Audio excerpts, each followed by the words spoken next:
we can see that they are chains of activities, events and decisions that are being performed. Events that trigger an activity such as the receipt of a purchase order, and activities like confirm purchase order or accept purchase order change. And decisions that have to be taken, for example, assess an invoice, and in case there are mismatches, then the invoice needs to be blocked, or if there aren't mismatches, then the invoice can be approved.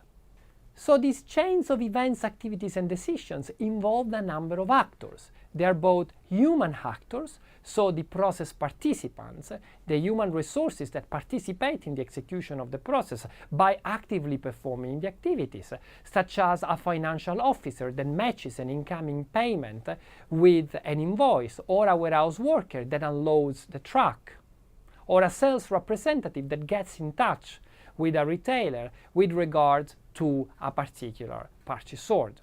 And clearly involve business objects such as the purchase order itself, which could be an electronic purchase order or an electronic invoice, or physical objects such as the goods, the products.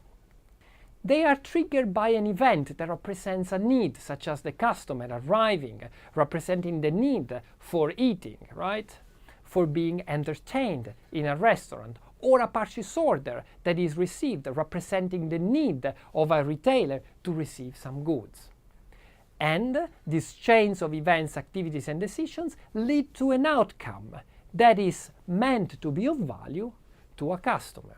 So for example, the outcome for a retailer would be to obtain the goods.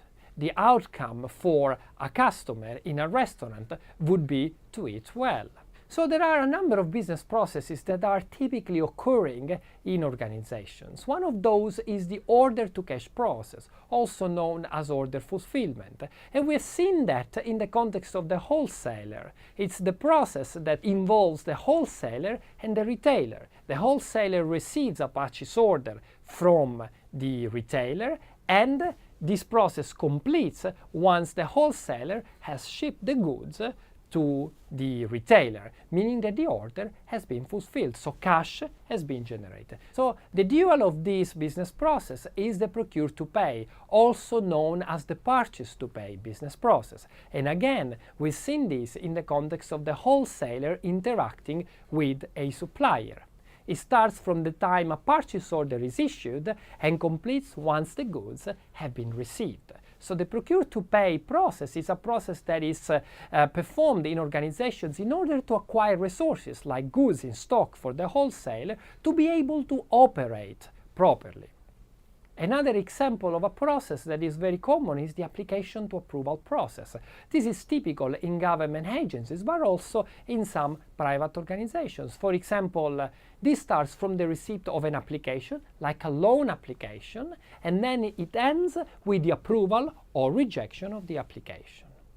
Another example to conclude is a fault resolution process. It starts with the identification of a fault, and then it completes once that fault has been resolved.